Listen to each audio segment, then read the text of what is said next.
Addition and subtraction of rational expressions.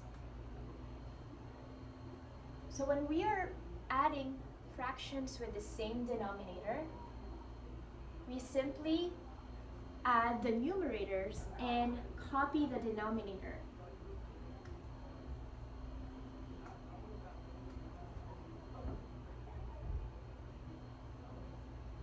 So in this case, we are subtracting the two rational expressions, this expression minus this expression, and notice that since they have the same denominator, that means your result will just have that denominator, and all you need to do is combine those two numerators. So x squared is going to be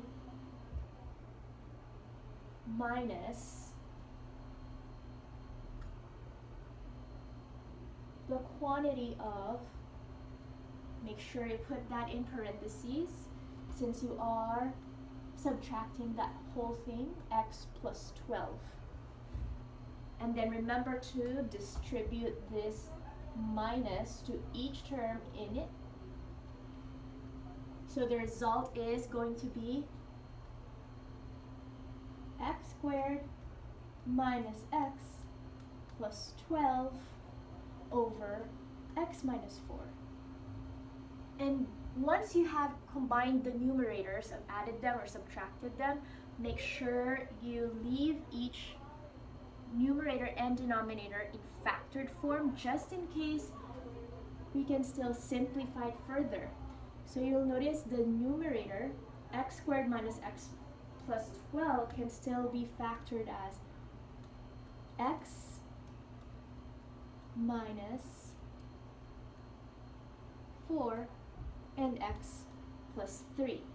And that x minus 4 in the numerator can be divided out by the x minus 4 in the denominator since they are already being multiplied. So everything is being multiplied,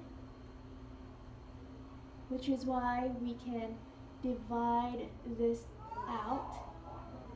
So that will be divided out as 1 since you're dividing it by itself.